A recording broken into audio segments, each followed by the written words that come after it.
Welcome to hit TV. So ఇవాళ మనతో ఒక చాలా స్పెషల్ గెస్ట్ ఉన్నారనమాట, వెల్తీ చక్రాధర్ గారు. నమస్కారం అండి, థ్యాంక్ యూ సో మచ్ ఇవాళ మీరు మాకు టైం ఇచ్చారు. సో ఇవాళ ఒక ఇంపార్టెంట్ టాపిక్ పైన మాట్లాడదాము. అదేంటంటే చాలా మంది కూడా గోల్డ్లో ఇన్వెస్ట్మెంట్ చేయొచ్చు, మ్యూచువల్ ఫండ్స్లో చేయొచ్చు, స్టాక్ మార్కెట్లో డైరెక్ట్గా చేయొచ్చు అని చెప్తూనే ఉన్నారు. కానీ ఇది కాకుండా వేరేగా ఏమైనా ఇన్వెస్ట్మెంట్ ఆప్షన్స్ ఉన్నాయా? ఒకవేళ ఉంటే అది ఏంటి? అందులో మనకు రిటర్న్స్ ఎలా వస్తాయి? దాని గురించి కొద్దిగా తెలియజేయండి. యాక్చువల్‌గా చాలా మందికి తెలియని మంచి ఇన్వెస్ట్‌మెంట్ ఆప్షన్ ఏంటంటే ఏఎఫ్ ఆల్టర్‌నేట్ ఇన్వెస్ట్‌మెంట్ ఫండ్ అంటారు.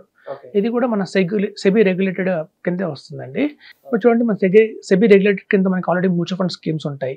వాటిని అసెట్ మేనేజ్మెంట్ కంపెనీ అంటారు. అంటే అసెట్ మేనేజ్మెంట్ కంపెనీ అనే వాళ్ళు మ్యూచువల్ ఫండ్స్ని హ్యాండిల్ చేస్తారు, అలాగే పిఎంఎస్ హ్యాండిల్ చేస్తారు, అలాగే ఏఎఫ్ హ్యాండిల్ చేస్తారు, అంటే ఆల్టర్నేట్ ఇన్వెస్ట్మెంట్ ఫండ్.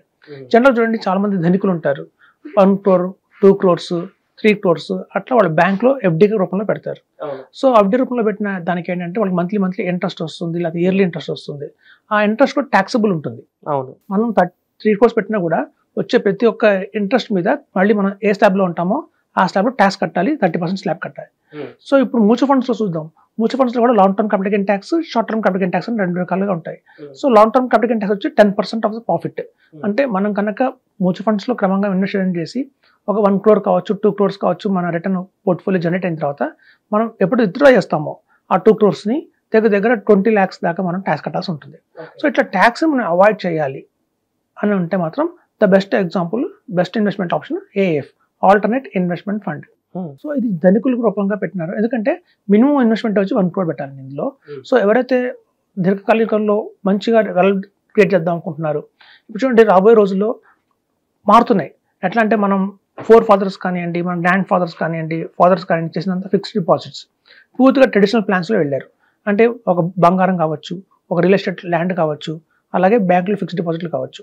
సో మనకి కాస్ట్ ఆఫ్ లివింగ్ పెరిగిపోతుంది, రోజుకి పెరిగిపోతున్నప్పుడు ఇట్లాంటి టైంలో కూడా అలాంటి సేమ్ ట్రెడిషనల్ పాలసీస్ చేస్తే, లైక్ 4% వచ్చే చోట 8% వచ్చే చోట ఇన్వెస్ట్మెంట్ చేస్తే మనకి రాబోయే రోజుల్లో చాలా కష్టంగా ఉంటుంది, ఎందుకంటే ఇన్ఫ్లేషన్ చాలా భారీగా పెరుగుతుంది.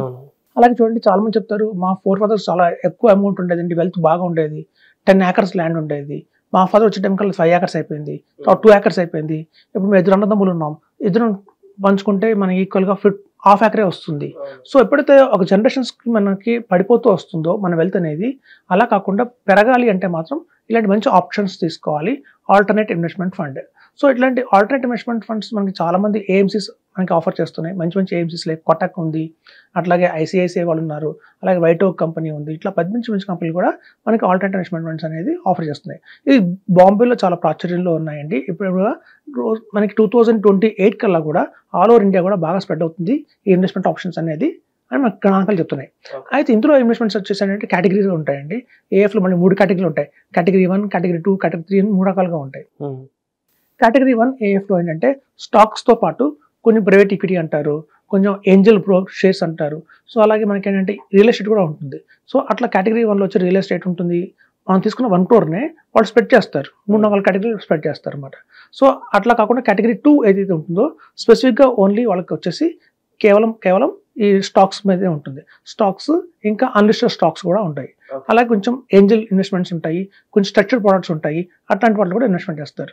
మనం జనరల్గా పబ్లిక్కి ఎక్కువ ప్రిఫర్ చేసే మటుకు కేటగిరీ 3. సో ఏఎఫ్లో కేటగిరీ 3 అనేది మనం బాగా పాపులర్. అది మనం పబ్లిక్కి చాలా మంది చెప్తాము ఇన్వెస్ట్మెంట్ చేయండి అని. మేము రెగ్యులర్గా 5 years నుంచి కూడా ఏఎఫ్ ప్రాక్టీస్ చేస్తున్నాము. సో మోతిలాల్ ఓస్వాల్ నుంచి కావచ్చు, నిప్పాన్ ఇండియా నుంచి కావచ్చు, ఇట్లాంటి కంపెనీస్ అన్ని కూడా రిటర్న్స్ అయితే భారీగా ఇస్తున్నాయి. 20% CAGR మినిమంగా రిటర్న్స్ ఇస్తున్నాయండి. అంటే మనం పెట్టిన 1 crore within 3.5 years లోనే 2 crores అయిన ఒక సందర్భాలు చాలా చూసాం, డబుల్ అవుతున్నాయి. అట్ ద సేమ్ టైం ఆ 2 crores కూడా ట్యాక్స్ ఫ్రీ. చూడండి, మరి ఇంకా ప్లస్ పాయింటే కదా, మనం ఆల్మోస్ట్ 2 crores ప్రాఫిట్ వచ్చినా కూడా మనకి ఏంటంటే ఒక 20 lakhs సేవ్ చేసినట్టే. సో ట్యాక్స్ అనేది ఉంటుందండి, కాకపోతే ట్యాక్స్ పైన పే చేసి మన ఇన్వెస్టర్ హ్యాండ్కి వచ్చేసరికల్లా ఫ్రీ అయిపోతుంది. ఇప్పుడు చూడండి, చాలా మంది డౌట్ ఏంటంటే ఆ 1 crore ఒకేసారి ఇవ్వాలా, ఆ 1 crore ఒకేసారి ఇవ్వాలా, లేదా ఇన్స్టాల్మెంట్స్లో ఇవ్వచ్చా అని డౌట్ కూడా ఉంటుంది. సో సాధారణంగా కొన్ని కంపెనీస్ ఏం చేస్తాయంటేనండి, ఆ 1 crore 10 lakhs రూపంలో 10 ఇన్స్టాల్మెంట్స్లో కూడా మనం పే చేయొచ్చు. సో లేదంటే ఇంకొక ఆప్షన్ ఉంటుంది, ముందు 30 lakhs ఇన్వెస్ట్మెంట్ చేసిన తర్వాత ఎప్పుడైతే మార్కెట్ కొంచెం డౌన్ అయింది, ఇలాంటి రైట్ టైంలో ఇన్వెస్ట్మెంట్ చేయించున్నప్పుడు ఫండ్ మేనేజర్ మనకు కాల్ చేస్తారు. కాల్ చేసి ఇప్పుడు మార్కెట్ కొంచెం మంచి పరిస్థితుల్లో ఉంది, మీరు ఇంకొక 40 lakhs ఇవ్వండి అని చెప్పి ఆయన కాల్ చేసినప్పుడు మనం ఒక 1 వీక్ 10 డేస్ టైం ఇస్తారండి. ఆ 1 వీక్ 10 డేస్లో కూడా మనం అరేంజ్ చేసి ఇవ్వచ్చు. అట్లా స్ప్లిట్గా 3 పార్ట్స్లో కూడా మనం ఇన్వెస్ట్మెంట్ చేయొచ్చు. అయితే ముఖ్యంగా చూడండి ఎన్ఆర్ఐస్. మన ఇండియాలో చాలా మంది ఇన్వెస్ట్మెంట్ చేసేది ఎన్ఆర్ఐస్ కూడా ఎక్కువ మంది ఇన్వెస్ట్మెంట్ చేస్తారు. సాధారణంగా వాళ్ళు చేసేదంతా ల్యాండ్లో ఇన్వెస్ట్మెంట్ చేస్తారు. చూడండి ల్యాండ్లో ఇన్వెస్ట్మెంట్ చేయాలంటే ఇవాళ రేపు మీకు తెలిసిందే లిటిగేషన్స్ చాలా ఉంటాయి. భూమిలో పెట్టాము అంటే ప్రాపర్ డాక్యుమెంటేషన్ చూసుకోవాలి.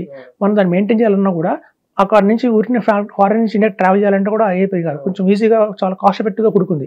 మొత్తం ఫ్యామిలీకి వెకేషన్ దొరకాలి, ఆ వెకేషన్ వల్ల ఇండియాకి రావాలి. ఇండియాకి వచ్చినా కూడా పర్టికులర్ మన ప్రాపర్టీస్ చూసుకోవాలంటే దాని టైం ఇవ్వాలి. సో అలా కాకుండా వాళ్ళకు కూడా మంచి రిటర్న్ మన ప్రాపర్టీస్లో పెడితే ఎట్లాంటి రిటర్న్ వస్తుందో ఈక్వల్ గుడ్ రిటర్న్ ఇచ్చేది ఆల్టర్నేట్ ఇన్వెస్ట్మెంట్ ఫండ్. సో ఇది మనం ఎట్లాంటి కంట్రీస్లో ఉన్నా కూడా మనం ఇన్వెస్ట్మెంట్ చేయొచ్చు. Like NRIs in US Canada అవ్వచ్చు, ఎన్ఆర్ఐ సింగపూర్, ఆస్ట్రేలియా, ఇట్లాంటి మనకి సౌదీ, మనకి అట్లాంటి చోట్ల కూడా మనకి ఇన్వెస్ట్మెంట్స్ చేయొచ్చు. సో చాలా మంది ఎన్ఆర్ఐస్కి బెస్ట్ ఇన్వెస్ట్మెంట్ అని కూడా మనం గట్టిగా చెప్పొచ్చు. సో ఆల్టర్నేట్ ఇన్వెస్ట్మెంట్లో మన ఫ్రెండ్స్ ఆల్రెడీ ఇన్వెస్ట్మెంట్ చేశారు, 5 ఏళ్ళ నుంచి రిటర్న్స్ అయితే బాగా వస్తున్నాయి, చాలా మంచిగా రిటర్న్స్ అయితే వస్తున్నాయి. ఇందులో కొన్ని క్లోజ్డ్ స్కీమ్స్ ఉంటాయండి. జనరల్గా ఏఎఫ్స్ ఎలా ఉంటాయంటే 1000 crores కట్ ఆఫ్. అంటే ఒక ఏఎఫ్ ఓపెన్ అవుతుంది, ఓపెన్ అయిన తర్వాత 1000 crores మటుకు తీసుకోవాలి ఆ స్కీమ్లో. ఒకసారి 1000 crores వచ్చినాయంటే ఆ 1000 crores ఆ స్కీమ్ అయిపోతుంది. మళ్ళీ నెక్స్ట్ స్కీమ్ లాంచ్ చేస్తారన్నమాట. అందుకే చాలా మంది ఏంటంటే సిరీస్లో వస్తాయి, సిరీస్ 1, సిరీస్ 2, సిరీస్ 3, సిరీస్ 4 అలా సిరీస్ రూపంలో వస్తాయి. ఎప్పుడైతే 1000 crores వచ్చిందో మన అక్కడితో అయిపోతుంది, నెక్స్ట్ మళ్ళీ కొత్త ప్రోడక్ట్ వస్తుంది అనమాట. సో అట్లా ఏఎఫ్స్లో సిరీస్లు ఉంటాయి. మనం వచ్చిన టైం బట్టి రిటర్న్ ఉంటుంది. ఆ సిరీస్ ఎప్పుడైతే లాంచ్ అయిందో ఆ టైంలో మార్కెట్ ఉన్న కండిషన్స్ బట్టి మనకి 16% రిటర్న్ రావచ్చు, 20% రిటర్న్ రావచ్చు. గణనీయంగా 28% ఇచ్చిన ఫండ్స్ కూడా చూసాం. So better than post office, better than bank, better than real estate, better than gold అయితే గట్టిగా చెప్పొచ్చు. Same time tax free, also regulated by SEBI. 100% regulated SEBI. So చాలా మంచి ఆప్షన్ అనమాట ఇది, ఈ 1 year తో కంపేర్ చేసుకుంటే. ఎన్ఆర్ఐస్ కానివ్వండి, ఇండియాలో ఉన్న కొంచెం హెచ్ఎన్ఐస్ కానివ్వండి, ఇది one of the best option అని చెప్పొచ్చు. మనం ప్రాక్టికల్గా చూసాం కాబట్టి కాన్ఫిడెన్స్గా చెప్తున్నాం. Thank you so much Chakradhar గారు, చాలా మంచి ఇన్ఫర్మేషన్ ఇచ్చారు. అసలు ఇవన్నీ కాకుండా కూడా ఇంకొక ఇన్వెస్ట్మెంట్ ఆపర్చునిటీ కూడా, ఆల్టర్నేట్ ఇన్వెస్ట్మెంట్ ఫండ్స్ లాంటిది కూడా ఉందని మీరు తెలియజేశారు. So thank you. అండ్ ఇలాంటి ఇంకా ఫ్యూచర్లో మనం ఎపిసోడ్స్ ప్లాన్ చేద్దాం ఇన్వెస్ట్మెంట్స్ పైన, ఇలా ఎక్కడ మనం ఆల్టర్నేట్ డైవర్సిఫై చేసుకోవచ్చు.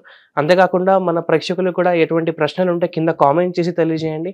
అండ్ అప్పటి వరకు జాగ్రత్తగా ఉండండి. Thank you sir. Thank you.